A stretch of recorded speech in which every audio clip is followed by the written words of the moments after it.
हम सब सुबह उठते हैं, दिन भर के कामों में लग जाते हैं। कभी ऑफिस, कभी व्यापार, कभी बच्चों की जिम्मेदारी।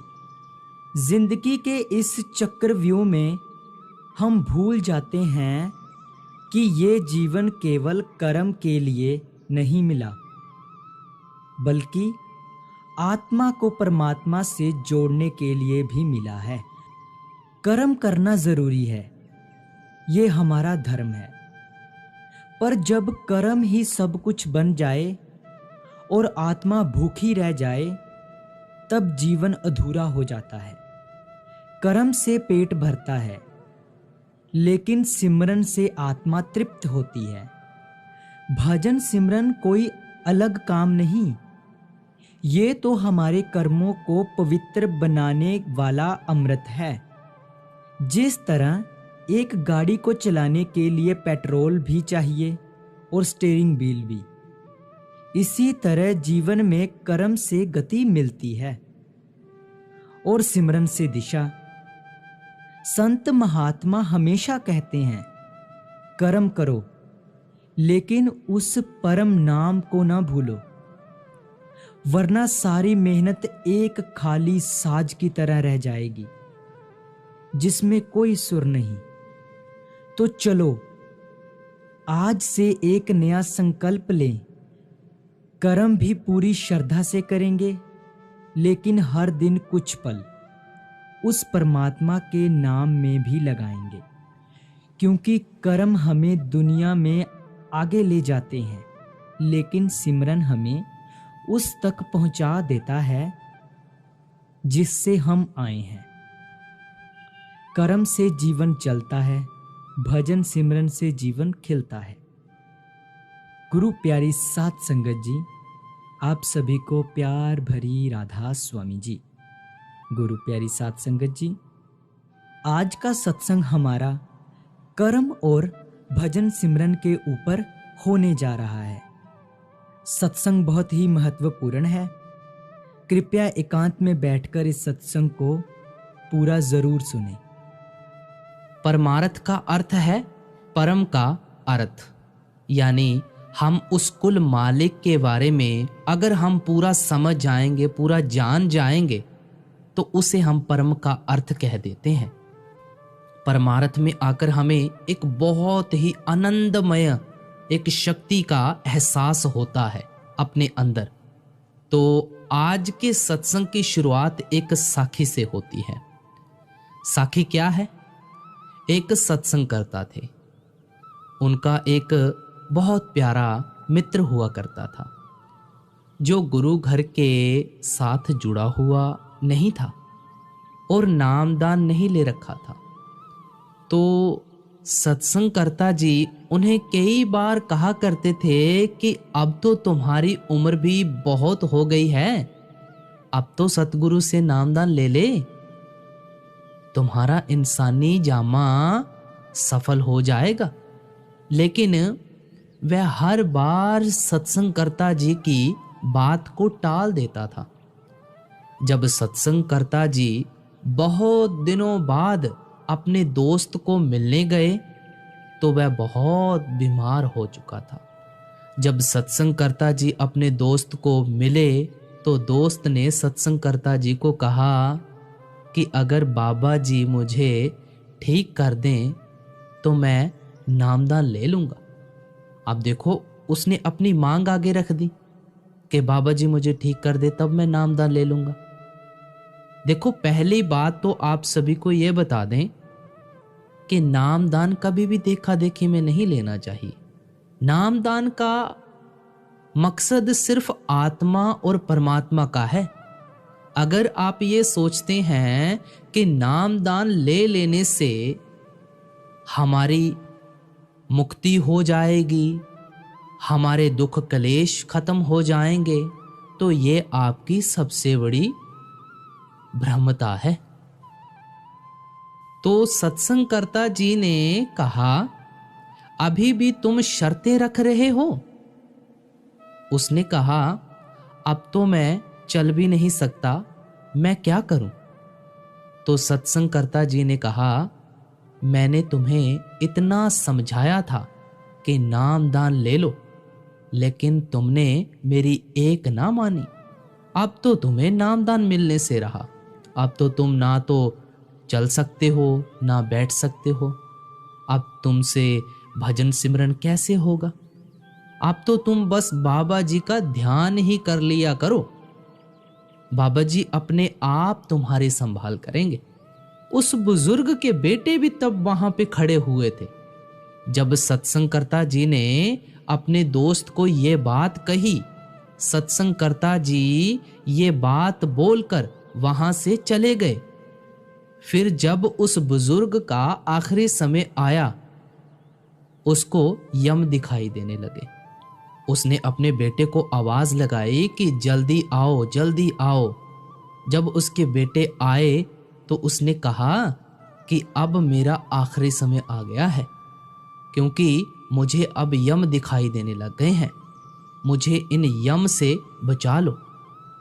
उसके बेटों ने कहा, पिताजी आपको याद है जब सत्संगकर्ता जी आपको मिलने आए थे तो उन्होंने आपको क्या कहा था कि बाबा जी का ध्यान करा करो। बेटों के कहने की देरी थी कि जब उस बुजुर्ग ने बाबा जी का ध्यान किया तो वह बुजुर्ग बहुत जोर जोर से हंसना शुरू हो गया। अब देखो, ये बात तो उन्हें ही पता है जो ध्यान में मगन होते हैं कि उस चीज का एहसास क्या होता है। जब हमारे ऊपर सतगुरु की कृपा होती है तो हम एक आनंदमय शांति की ओर चले जाते हैं, क्योंकि दुनियादारी से हमारा ख्याल निकल जाता है। तब वो वाकया किसी के साथ नहीं बताया जाता। वो एक आनंदमय शांति होती है, वो सिर्फ आत्मा और परमात्मा के बीच ही होती है। तो वो बुजुर्ग हंसना शुरू हो गया। दोनों बेटे ये देखकर हैरान हो गए। उन्होंने पूछा, पिताजी आप हंस क्यों रहे हो? तो उस बुजुर्ग ने कहा, जैसे ही मैंने बाबा जी का ध्यान किया तो वह यम भाग गए और बाबा जी आ गए।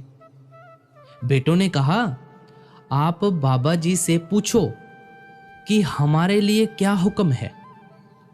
बुजुर्ग ने कहा, बाबा जी ने कहा है कि कल शाम 7 बजे हम तुम्हें लेने आएंगे। अब ये बात सारे गांव में फैल गई कि कल शाम 7 बजे बाबा जी ने उस बुजुर्ग को लेने आना है। तो अगले दिन 6 बजे ही सारे लोग उनके घर आकर बैठ गए। वह बुजुर्ग बिस्तर पर लेटा हुआ था और खुशी खुशी अपने बेटों से टाइम पूछता है कि कितना टाइम हो गया है। तो जब पता चल जाए कि सतगुरु ने हमें लेने आना है, बेनती की ना, कि वो खुशी एक अलग ही होती है। मरने से कभी फिर डर नहीं लगता। इसीलिए बाबा जी कहते हैं कि जीते जी मरो। जिन्हें जीते जी मरना आ गया, उन्हें सब चीजों का एहसास हो जाएगा। इतनी खुशी होती है अंत समय में जब हमें सतगुरु लेने आता है। अब वो बुजुर्ग सोचते हैं कि बाबा जी ने आना है, मैं बिस्तर पर लेटा हुआ हूं, ये अच्छा नहीं लगेगा। ऐसा करता हूं, मुझे उठकर जमीन पर बैठ जाना चाहिए। जब बुजुर्ग ने कहा बाबा जी ने आना है और मैं बिस्तर पर लेटा हूं, ये अच्छा नहीं लगेगा। ऐसा करो कि मुझे उठाकर जमीन पर बिठा दो और एक तरफ तुम बैठ जाओ और दूसरी तरफ अपने छोटे भाई को बिठा दो। तो दोनों बेटों ने ऐसा ही किया। फिर उस बुजुर्ग ने फिर से टाइम पूछा। बेटे ने कहा 7 बजने को बस 2 मिनट बाकी हैं। बुजुर्ग ने कहा, अब तो बाबा जी आने वाले हैं। अब उनके घर गांव के सारे लोग इकट्ठे हो गए थे कि बाबा जी ने लेने आना है। जैसे ही घड़ी पर 7 बजे उधर लाइट चली गई। 2 मिनट बाद जब लाइट आई तो वह बुजुर्ग हंसते हुए अपने शरीर को छोड़ चुका था। तो साथ संगत जी, अगर सतगुरु हमारे दोस्त और रिश्तेदारों तक का ख्याल रखते हैं तो क्या वह हमारे आखिरी समय में हमें लेने नहीं आएंगे? जैसे बाबा जी कहते हैं, ना सुख विच गृहस्थ दे, ना सुख छड़ गया, सुख है विच विचार दे, संता शरण पया। बाबा जी हर बार हमें समझाते हैं कि भाई देखो, जब आप गृहस्थ जीवन में रहते हैं तो आपके ऊपर बहुत सारी जिम्मेवारियां होती हैं, और जब आप गृहस्थ जीवन में रहते हुए उस नाम के साथ जुड़ते हैं, आपके अंदर एक अलग शक्ति महसूस होती है आपको। उस नाम या शब्द को हम लफ्जों से बयान नहीं कर सकते हैं, या आप ये कह लो कि उस नाम को आप जान पाएंगे, उसकी मियाद मुकर्रर कर सकेंगे, तो ऐसा नहीं हो सकता। वो देश लाफानी देश है।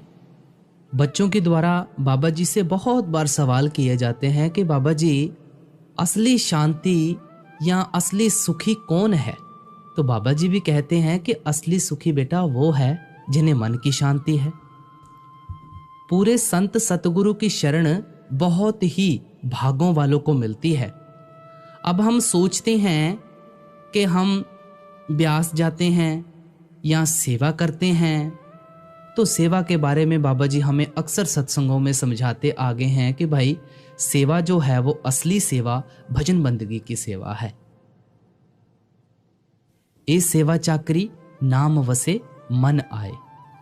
जो बाहर की सेवा करते हैं, चाहे कूड़े की सेवा करते हैं, झाड़ू की सेवा करते हैं, सफाई की सेवा करते हैं, किसी भी प्रकार की सेवा ले लो, वो आपका एक एटमॉस्फेयर बनाती हैं, यानी एक बहुत सुंदर माहौल क्रिएट कर देती हैं। और जब आप उस सेवा के साथ अपना भजन सिमरन भी साथों साथ करते हैं तो उसमें आपका बहुत ज़्यादा ध्यान एकाग्र होता है। एक तरफा कभी भी जिंदगी में नहीं होना चाहिए कि अगर आप सोचें कि मैंने पूरा दिन भजन सिमरन को ही देना है, तो आप पूरा समय भजन सिमरन को कभी नहीं दे सकते। या आप ये सोचें कि मैंने घर को छोड़कर कहीं जंगलों पहाड़ों में चले जाना है, या आप ये सोचें कि मैंने घर को छोड़कर डेरा ब्यास में शिफ्ट हो जाना है, तो भाई बेनती की ना सुख विच गृहस्थ दे, ना सुख छड़ गया, सुख है विच विचार दे, संता शरण पिया। अब देखो, जो तो सतगुरु की बात को मान लेता है, जो सतगुरु के हुक्म में आ जाता है, उसके भाणे में रहता है, उससे चाहे दुख आए चाहे सुख आए, उससे कोई भी फर्क नहीं पड़ता। इसलिए वाणी कहती है, पाणा मनिए सदा सुख पाइए। वाणी तो हमें हर तरह से खोलकर समझाती है, पाणा मने सदा सुख पाइए। अब मानता कौन है? कोई अगर माने तो कभी ना दुख की अवस्था का पता लगेगा, ना सुख की अवस्था पता लगेगी। सिर्फ परमानंद की शांति में आप जाएंगे। लेकिन अगर कोई भाणा माने तो एक बहुत ही सुंदर वाक्य था जो बड़े महाराज जी के समय का था। अब देखो, हम हर बार आप जी से बेनती करते हैं कि इन कहानियों में पता नहीं कितनी सच्चाई है।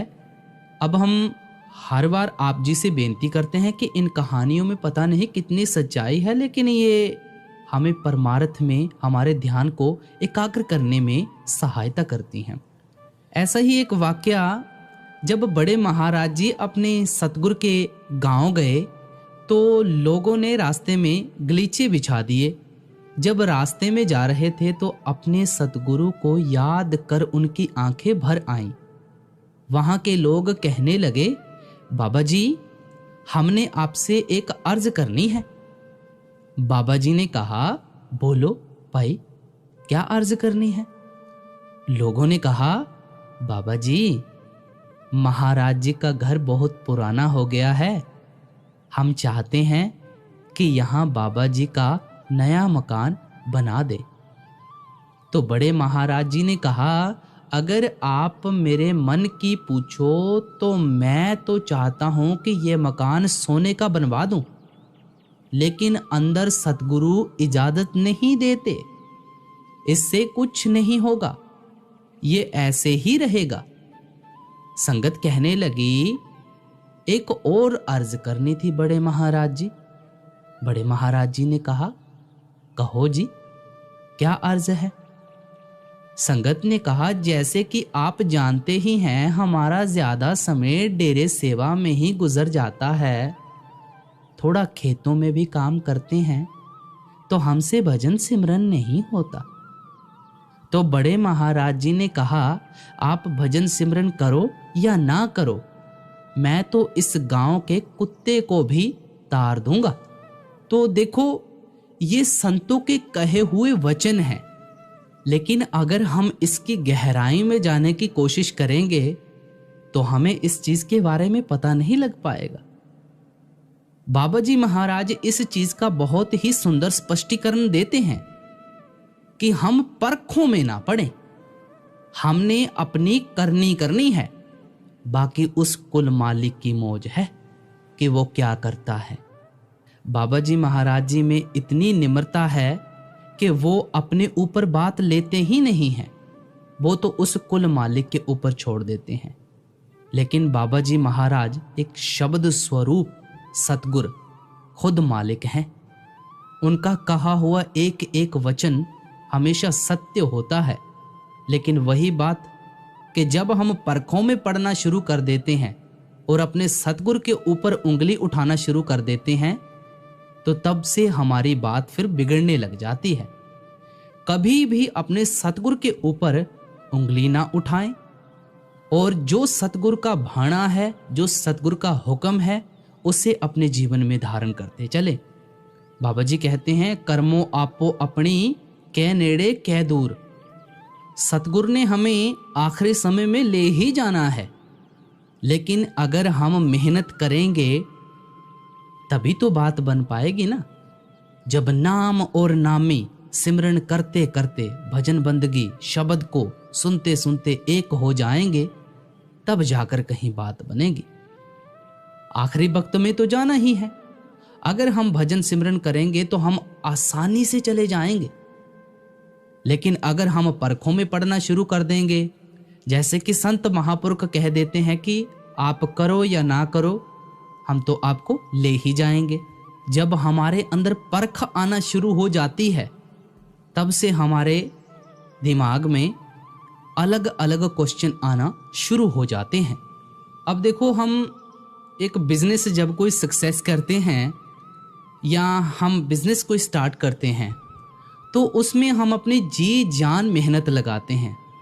करोड़ों रुपया बिजनेस के ऊपर लगा देते हैं, या कोई शॉप ओपन करते हैं तो उसके ऊपर हम करोड़ों रुपया लगा देते हैं। अब देखो, हमें नहीं पता कि वो बिजनेस सक्सेस होगा या नहीं होगा, लेकिन हमने तो करोड़ों रुपया अपना बिजनेस के ऊपर लगा दिया ना। तो इसीलिए भाई, जब आपको ये नहीं पता कि हमारा बिजनेस सक्सेस होगा या नहीं होगा, फिर भी आपने करोड़ों रुपया लगाया, आपने मालिक के भरोसे लगाया ना कि मालिक देखेगा, या अपनी मेहनत के ऊपर विश्वास रहा आपको कि नहीं, मैं इस चीज को सक्सेस करके रहूंगा। तो ऐसा ही विश्वास अपने अंदर पैदा करो कि सतगुर जब हमें हुक्म देता है, हमने उस हुक्म को मानना है और उस हुक्म को मानकर पौड़ी दर पौड़ी हमने उस मालिक के साथ मिलना है। अगर नहीं करेंगे तो हो सकता है हमें दुखों का सामना करना पड़े या किसी बीमारी का सामना करना पड़े। और जब आप बीमारी का सामना करेंगे या दुखों का सामना करेंगे, अगर आपके अंदर दुखों के साथ, बीमारी के साथ लड़ने की ताकत नहीं होगी, तो आप बीच रास्ते में ही डमाडोल हो जाएंगे। अब ये फैसला आपके ऊपर है कि आपने हंसते हंसते अपने सतगुरु के पास जाना है या कहीं और जाना है। अगर तो आपने अपने गुरु के साथ जाना है, तो जो गुरु उपदेश देता है तो उसके बताए हुए मार्ग के ऊपर चलना है। अगर तो जहाज में लटक कर जाना है, फिर तो सेवा करो, चाहे जो मर्जी करो। अगर सतगुरु के साथ जाना है तो नाम सिमरन के ऊपर ध्यान दो। अच्छे सेवक बनना है ताकि उन्हें हम पर मान हो। इसी तरह हमारा इंसानी जामा ले लें।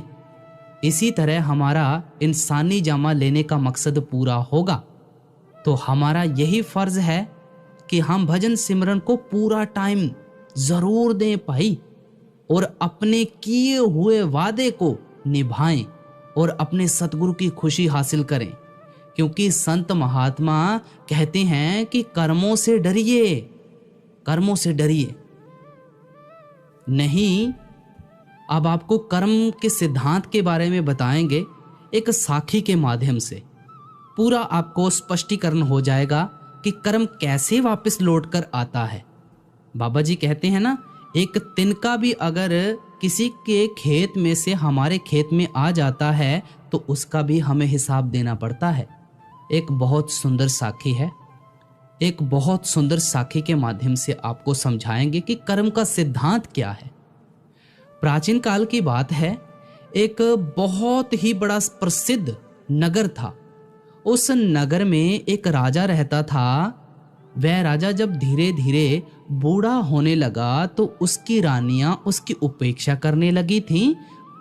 राजा अपनी रानियों की उपेक्षा को बर्दाश्त नहीं कर पाता था और वह चिंतित रहने लगा।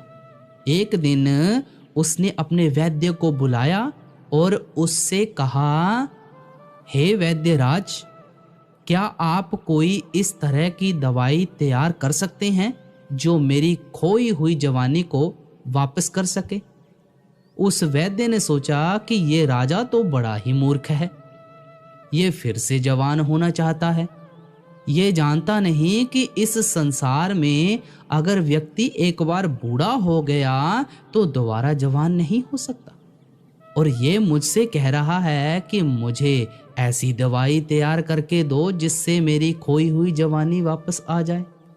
ये राजा इतना मूर्ख है, इससे धन ऐंठना कोई बुरी बात नहीं है, इसलिए मैं कोई ऐसी तरकीब लगाता हूं जिससे ये राजा मेरे ही जाल में फंस जाए। उस वैद्य के मन में राजा के प्रति जो भावना थी वह अच्छी नहीं थी। वह उससे धन ऐंठना चाहता था और उसका राज्य भी हड़पना चाहता था। उस वैद्य ने कहा कि राजन, दवा तो मैं तैयार कर सकता हूं और मैं जानता हूं कि आपको उस दवा से पूरी तरह से लाभ भी होगा, लेकिन इसके लिए मेरे द्वारा बताई गई कुछ बातों को आपको स्वीकार करना होगा और उसका पालन भी करना होगा। राजा ने पूछा कि कौन सी बातें हैं? उस वैद्य ने कहा कि इसके लिए आपको करीब 1 साल तक तय खाने में रहना होगा। राजा ने पूछा, किस लिए? वैद्य ने कहा कि ये दवा तभी अपना प्रभाव डाल पाएगी जब वहां पर सूर्य की किरण ना पहुंच सके। तय खाना ही ऐसी जगह है जहां पर सूर्य की किरण नहीं पहुंच सकेगी। वैद्य ने कहा कि आपको यदि जवान होना है और आप बुढ़ापे से छुटकारा पाना चाहते हैं तो ये त्याग आपको करना ही होगा। वैद्य की बात सुनकर राजा ने कहा, ठीक है वैद्यराज, ठीक है वैद्यराज, मैं तहखाना बनवाने का निर्देश देता हूं। जब तक तहखाना तैयार होता है तब तक आप मेरे लिए दवाएं तैयार कर दीजिए। राजा की बात सुनकर वैद्य कहने लगा कि हे राजन, तहखाना तो आप तैयार करवाएंगे, लेकिन मेरी एक शर्त और भी है, वह भी आपको माननी होगी। उस तहखाने में आपको अकेले रहना होगा और आपके जो भी सेवक आप तक दवा और जो भोजन पहुंचाएंगे वह केवल तहखाने के दरवाजे पर ही रखकर वापस चले आएंगे। यदि आपको ये सारी चीजें मंजूर हों तो दवा को तैयार करूं। राजा उस वैद्य की बात को सुनकर पूरी तरह से तैयार हो गया। राजा मन ही मन खुश हो रहा था कि मेरी खोई हुई जवानी वापस आ जाएगी। लालच आ गया। और वैद्य अपने मन में यह सोच रहा था कि ये राजा कितना मूर्ख है, इससे बहुत सारा धन ऐंठ लूंगा और इसके बाद इसके राज्य पर मेरा शासन हो जाएगा, क्योंकि राजा जब मेरे कहने के अनुसार तय खाने में चला जाएगा तो राज्य का जो भी कार्य है वह मेरे हिसाब से चलेगा। यही सोचकर निश्चित अवधि में उस वैद्य ने राजा को तहखाने में पहुंचा दिया और उसका उपचार करने का ढोंग करने लगा। उसने राजा से कहा कि हे राजन, अब कुछ ही दिनों के बाद आपका बुढ़ापा दूर होने वाला है और आपके स्वास्थ्य पर बहुत बड़ा प्रभाव पड़ने वाला है।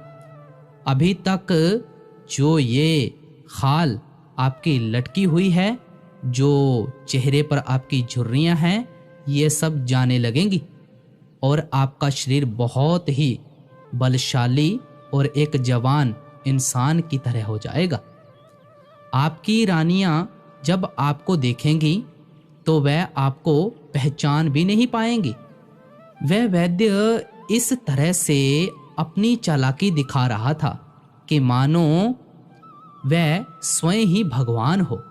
उस वैद्य की बात को सुनकर राजा बहुत प्रसन्न हुआ और कहने लगा कि हे वैद्य राज, हम तो यही चाहते हैं, यदि मेरी खोई हुई जवानी फिर से वापस हो जाए तो मैं तुम्हें मुंह मांगा इनाम दूंगा और इतना धन दूंगा कि तुम्हारी आने वाली पीढ़ियां भी माला माल हो जाएंगी। वह वैद्य राज को जवान बनाने का ढोंग करता रहा और दूसरी तरफ उसने जंगल के रास्ते से एक सुरंग को खुदवाकर उसे तहखाने से मिलवा दिया। इसके बाद वह किसी ऐसे व्यक्ति की तलाश करने लगा जो राजा का बिल्कुल हमशक्ल हो, जिसकी शक्ल राजा से मिलती जुलती हो और वह व्यक्ति जवान हो। एक दिन की बात है, नदी के तट पर स्नान करता हुआ एक व्यक्ति वैसा ही दिखाई दिया जैसा वह चाहता था, जिसकी शक्ल सूरत बिल्कुल उस बूढ़े राजा से मिल रही थी। वैद्य उस व्यक्ति के पास पहुंचा और कहने लगा कि हे नौजवान, लगता है कि इस नगर में पहली बार आए हो, तुम कहाँ के रहने वाले हो? उस व्यक्ति ने कहा कि श्रीमान जी, आपने बिल्कुल ठीक पहचाना, मैं इस नगर में पहली बार आया हूँ, लेकिन आप मुझे ये सब क्यों पूछ रहे हैं? वैद्य ने कहा कि तुम मुझे अपना मित्र ही समझो। अगर तुम मेरा कहना मानोगे और मेरे काम के लिए तैयार हो जाओगे तो मैं तुम्हें इस नगर का राजा बना दूंगा। तो मैं तुम्हें इस नगर का राजा बना सकता हूँ। वैद्य की बात सुनकर वह युवक आश्चर्यचकित हो गया। वह कहने लगा कि आप कैसी बातें कर रहे हो? क्या आपका दिमाग सही नहीं है? वैद्य बोला कि मेरा दिमाग पूरी तरह से सही है और मैं इस राज्य का वैद्य हूँ। मेरा राजा पर बहुत बड़ा प्रभाव है। मैं जो चाहता हूँ वही कर सकता है। मैं जो चाहता हूँ वही कर सकता हूँ।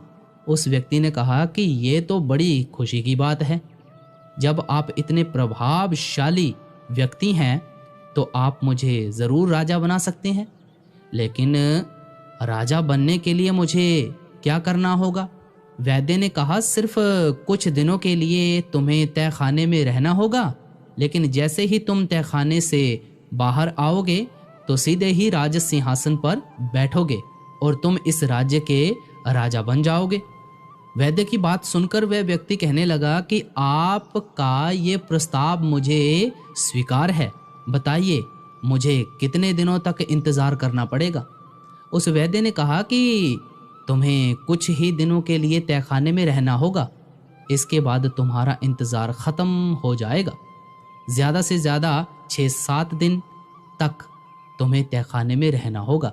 इसके बाद मेरी जो भी योजना है उसी के अनुसार मैं अपना काम करूंगा। उस व्यक्ति ने कहा कि ठीक है। पास ही में एक गांव पड़ता है उसी गांव के बाहर एक झोंपड़ी है, मैं वहीं पर ठहरा हूँ। आप जब चाहें तो किसी भी युवक को भेजकर या खुद आकर मुझे वहां से बुलवा सकते हैं। उस वैद्य ने कहा, ठीक है। फिर वह वैद्य वहां से वापस आया और अपनी योजना पर उसने तेजी से काम करना शुरू कर दिया। एक रात की बात है, वैद्य ने बूढ़े राजा के खाने में जहर मिला दिया और उस जहर के कारण जब राजा की मृत्यु हो गई तो वह वैद्य राजा की लाश को कंधे पर लाद कर सुरंग के रास्ते से बाहर निकल गया। जंगल में एक बड़ा सा कुआं था। वैद्य ने उसी में राजा की लाश को फेंक दिया और फिर उसी सुरंग के रास्ते से वैद्य ने उस व्यक्ति को तहखाने में लाकर बिठा दिया और उससे कहा कि तुम्हें यहाँ कुछ दिन ही कष्ट सहना है। जैसे ही तुम्हारी दाढ़ी और मूछें बड़ी हो जाएंगी और तुम एक राजा के जैसे दिखाई देने लगोगे, तब मैं तुम्हें इस तहखाने से बाहर निकालकर सीधा राजभवन में पहुंचा दूंगा और तुम इस तरह से रहना कि जैसे बुढ़ापे से छुटकारा पाकर तुम नए तरह से जवान हुए हो। उस व्यक्ति ने कहा कि यदि मुझे किसी ने पहचान लिया तो क्या होगा? वैद्य बहुत ही चालाक था।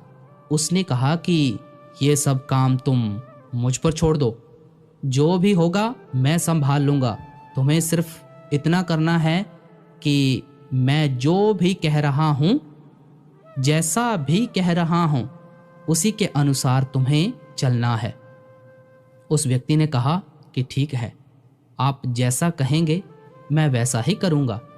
इसके बाद वह वैद्य वहाँ से निकलकर राज दरबार में पहुँचा। जो भी मंत्री और सभासद थे उन सबसे कहा, आपके लिए एक बहुत ही बड़ी खुशखबरी है। मेरी दवाओं ने महाराज के ऊपर ऐसा असर किया है कि महाराज फिर से जवान हो गए हैं। कल वह महल में आएंगे और आप लोग उनके स्वागत के लिए तैयार रहना।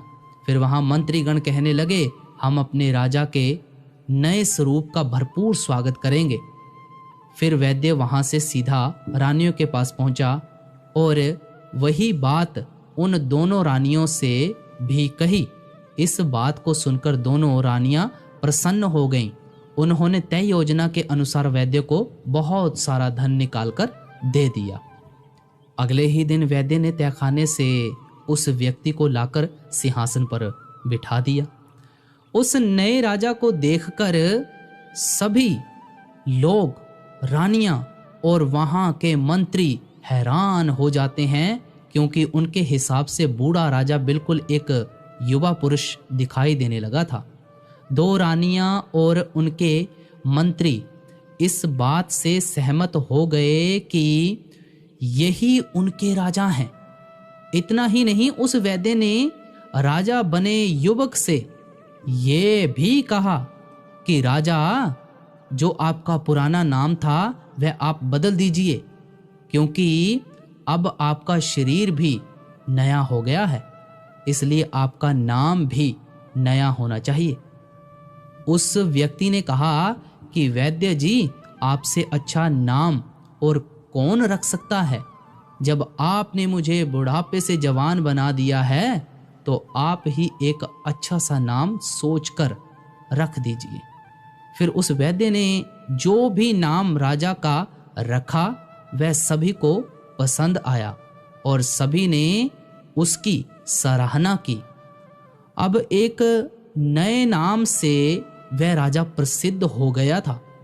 उसी नए नाम से उस राजा की राजमहल में जय जयकार होने लगी।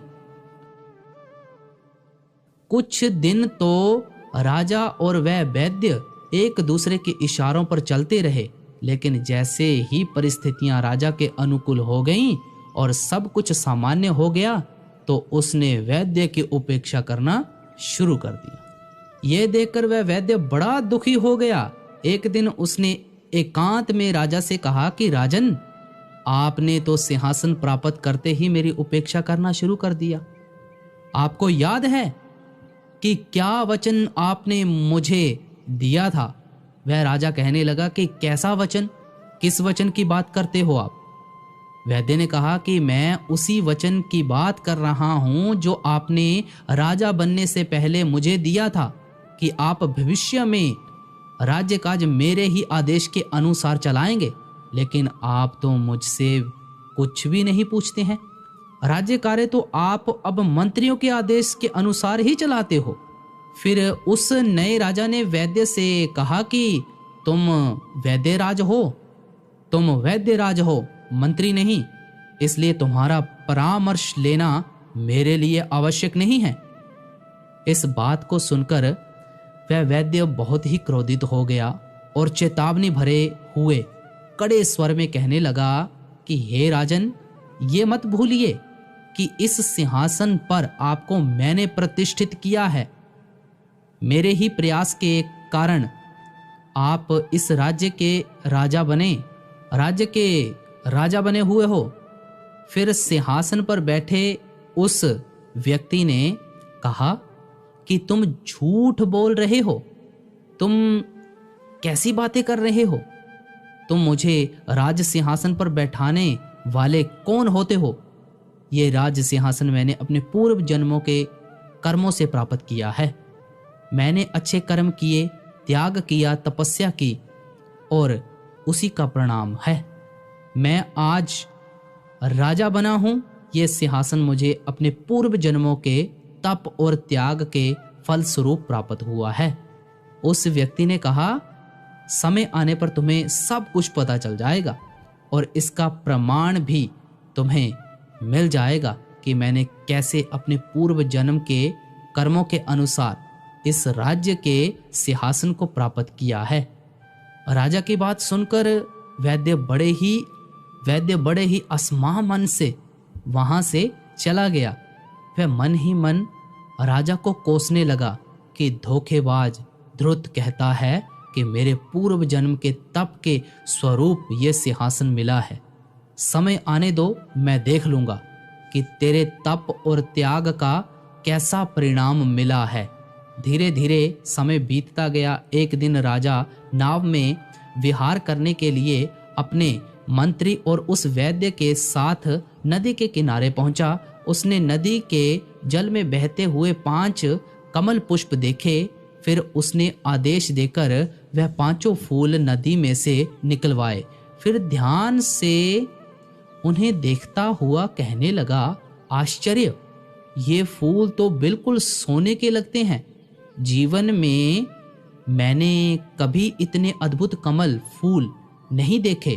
मंत्री ने भी सहमति जताई कि ऐसे फूल तो मैंने पहली बार देखे हैं। देखिए तो इनमें कैसी सुंदर पीली पीली किरणें निकल रही हैं। इन्हें तो आपको अपने सरोवर में लगवाना चाहिए। राजा ने वैद्य की ओर इशारा करते हुए कहा कि वैद्यराज, आप तो वनस्पति शास्त्र के बहुत ही गहरे जानकार हैं।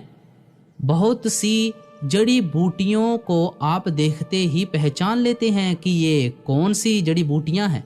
तो जाकर उस स्थान का पता लगाइए जहां से ये फूल नदी में बहकर आए हैं, और यदि हो सके तो इनके कुछ बीज भी ले आइएगा। मैं इन्हें अपने सरोवर में लगवाना चाहता हूँ। कोई और अफसर होता तो वह वैद्य जाने से इनकार कर देता, किंतु इतने मंत्रियों की उपस्थिति में वह कैसे इनकार कर सकता था। यदि इनकार करता तो उसकी योग्यता पर प्रश्न चिन्ह लग जाता।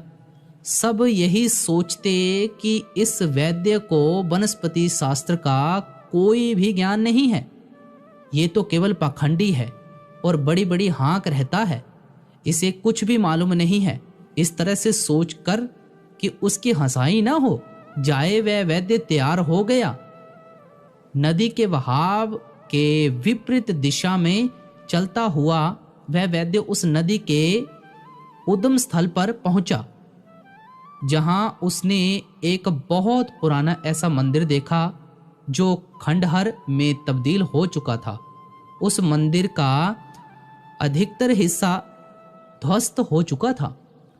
सिर्फ वही कक्ष कुछ अच्छी हालत में बचा हुआ था, जिसमें भगवान शिव की मूर्ति थी। भगवान शिव की मूर्ति को देखकर उस वैद्य ने भगवान शिव का प्रमाण किया। फिर उस कक्ष के बाहर निकलकर मंदिर के प्रांगण में पहुंचा और इधर उधर दौड़ने लगा। तभी उसकी निगाह एक बरगद के वृक्ष पर पहुंच गई। वह बरगद का पेड़ बहुत ही विशाल था और नदी के किनारे लगा हुआ था। उसकी कुछ शाखाएं तो नदी के जल के ऊपर फैली हुई थीं। तभी उसकी नज़र वृक्ष की एक शाखा पर लटकते हुए एक मानव के कंगाल पर पड़ी। वह नर कंगाल बरगद की एक मोटी सी शाखा पर उल्टा लटका हुआ था। उसकी टांगें आकाश की ओर थीं और सिर नदी के जल से कुछ ऊपर था।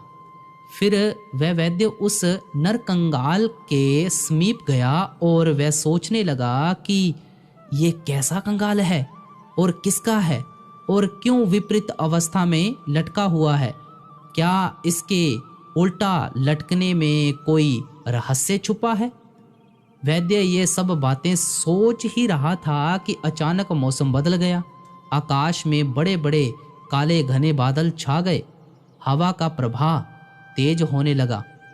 देखते ही देखते तेज आंधी के साथ घनघोर बरसात शुरू हो गई। बरसात में भीगने से बचने के लिए वह वैद्य बरगद के मोटे तने से सट करके खड़ा हो गया। फिर उसने देखा कि बरसात की जो बूंदें उस कंगाल को स्पर्श करके नीचे नदी में गिर रही थीं, उससे स्वर्ण कमल पैदा हो रहे थे। ये देखकर वह वैद्य बड़े आश्चर्य में था। बारिश जब बंद हुई तो वैद्य ने लटकते हुए कंगाल को छूने का प्रयास किया। तभी अचानक नर कंगाल शाखा से अलग होकर नदी के जल में जाकर गिर गया और गहरे जल में जाकर वहीं विलीन हो गया। वैद्य जब वापस लौट कर आया तो उसने जो भी घटना हुई थी वह सब राजा को बता दी। ये सब सुनकर के राजा के चेहरे पर मुस्कान आ गई। उसने वैद्य से कहा कि वैद्य राज, जिस नर कंगाल को तुम देख कर आ रहे हो वह पूर्ण जन्म में मेरा ही शरीर था। मैंने अपने पूर्व जन्मों में उस बरगद के वृक्ष पर उल्टा लटकर वर्षों तक तपस्या की थी। मैं एक योगी था। तपस्या के दौरान ही मेरी मृत्यु हो गई थी। वर्षों तक उल्टा लटके रहने के कारण मेरा शरीर सूख गया था और नर कंगाल में तब्दील हो चुका था। और अब तो ये नर कंगाल भी शेष नहीं रहा। अच्छा हुआ जो मेरे पूर्व शरीर को मुक्ति मिल गई। राजा की इन बातों को सुनकर उस वैद्य ने कहा, पर मेरी एक शिकायत अब भी है आपसे। मेरे से आप राजा बने और आप अभी भी मेरी उपेक्षा कर रहे हो। उस राजा ने कहा कि हे वैद्य राज, यही तो तुम्हारा भ्रम है। मैंने तुम्हें बताया तो है कि राज्य पद मुझे मेरे पूर्व के जन्मों के कर्मों के फल के कारण मिला है। फिर उस वैद्य ने कहा, तो क्या मेरे प्रयासों का कोई मतलब नहीं है। राजा कहने लगा कि तुमने जितने भी काम किए वह सब अपने स्वार्थ के कारण ही किए। मैं तो तुम्हारी कुछ ऐसी बातों को भी जानता हूं जिनके कारण मैं तुम्हें सूली पर भी चढ़ा सकता हूं, लेकिन मैं ऐसा नहीं करूंगा, क्योंकि तुमने मेरे साथ जो भी किया है और किसी और के साथ भी किया है उसका फल तो तुम्हें ईश्वर देगा ही देगा। कर्मों का सिद्धांत समझिए। आगे देखना। यह सुनकर वैद्य कांपने लगा। राजा ने जब उसे कांपते हुए देखा तो वह कहने लगा, डरने की बात नहीं है, विश्वास रखो। मैं तुम्हें सूली पर लटकाने का आदेश नहीं दूंगा, क्योंकि मैं जानता हूं कि जन्म मरण हानि लाभ ये सब कुछ भगवान परमात्मा की इच्छा से ही होता है। अपने पूर्व जन्म के कर्मों का फल मैं इस जीवन में राजा बनकर पा रहा हूँ। तुम अपने कुछ कर्मों का फल अगले जन्म में भोगो कि तुम्हारे जो कुकृत्य हैं उसका फल तुम्हें इसी जन्म में ही भोगना पड़े। अब जाओ, तुम उस दिन का इंतजार करो जब तुम्हें तुम्हारे कर्मों का फल लौटकर तुमको मिलेगा। उस राजा की बातों को सुनकर वह वैद्य बड़ा उदास हुआ और वहां से चला गया और अपने घर में जाकर अपने पलंग पर लेट गया। तो समय बीतता रहा और राजा का कहा हुआ सही हो गया। कुछ दिनों के बाद वह वैद्य जंगल में जड़ी बूटियां ढूंढने के लिए गया। संयोग से वह उस कुएं के पास पहुंच गया जहां उसने उस वृद्ध राजा की लाश को कुएं में फेंका था। उस कुएं में अब एक ऐसी झाड़ी उग आई थी जिसकी टहनियां कुएं के बाहर तक फैली हुई थी। उन टहनियों में पीले रंग के बड़े ही सुंदर फूल खिले हुए थे। वैद्य उन फूलों को देखकर उन पर मंत्रमुग्ध हो गया और उनको तोड़ने के लिए वह अपने आप को रोक न सका। वह कुएं के पास पहुंचा और नीचे झुककर जैसे ही झाड़ी से फूल तोड़ने का प्रयास करने लगा, उसका पैर फिसला और वह उसी कुएं में जाकर गिर गया। वैद्य ने सहायता के लिए बहुत आवाज लगाई, लेकिन वहां सुनसान घने जंगल में उसकी आवाज सुनने वाला कोई नहीं था। उसे बचाने के लिए भी कोई नहीं आया। परिणाम वही हुआ, भूखा प्यासा वैद्य उस कुएं में तड़प तड़प कर मर गया। तो ये कहानी का मकसद क्या था? हमारे जीवन में जब कोई भी ऐसा कर्म हमारे ऊपर भारी हो जाता है या हमें कुछ समझ नहीं आता, तो उस वक्त हमें बहुत सोच विचार के साथ चलना पड़ता है। मनुष्य को अपने बुरे और अच्छे कर्मों का फल एक ना एक दिन भोगना ही पड़ता है। कर्म फल से कोई नहीं बच सकता, कोई नहीं। इसलिए हर एक व्यक्ति को अपने अपने जीवन में हमेशा अच्छा करना चाहिए और ना ही किसी के बारे में बुरा सोचना चाहिए और ना ही किसी के साथ बुरा करना चाहिए। गुरु घर ने भी कहा है, सर्वद दा भला मंगो, कि सर्वद का भला मांगना है, सबका भला मांगना है।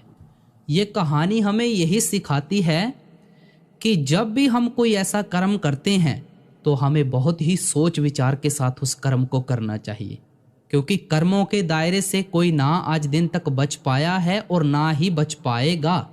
कर्मों का हिसाब किताब सबको देना पड़ेगा। कर्मों आपको अपनी के नेड़े कह दूर, कर्म जो जो तू करेगा भुगतना वही भरना। अब अगर आप कर्म करके ये बोलो कि मेरे ऊपर कष्ट आ रहे हैं, मेरे ऊपर ऐसा हो रहा है, वैसा हो रहा है, तो भाई उसके भागीदार आप ही हो। जो आपने किया है आप भूल गए हैं, मालिक नहीं भूला। तो आज के सत्संग का विषय यहाँ पर समाप्त हो रहा है। तो जिन्होंने सत्संग को अंत तक सुना है, मेरे को एक प्यारा सा कमेंट ज़रूर चाहिए आपका कि अगला सत्संग किस विषय पर होना चाहिए। कमेंट में ज़रूर बताइएगा आप। इससे हमको अंदाज़ा हो जाएगा कि आपने ये सत्संग को पूरा श्रवण किया है। तो इसी के साथ हम आपसे इजाज़त चाहते हैं। बाबा जी महाराज जी की तरफ से आपको बहुत बहुत प्यार और आशीर्वाद। सभी को राधा स्वामी जी।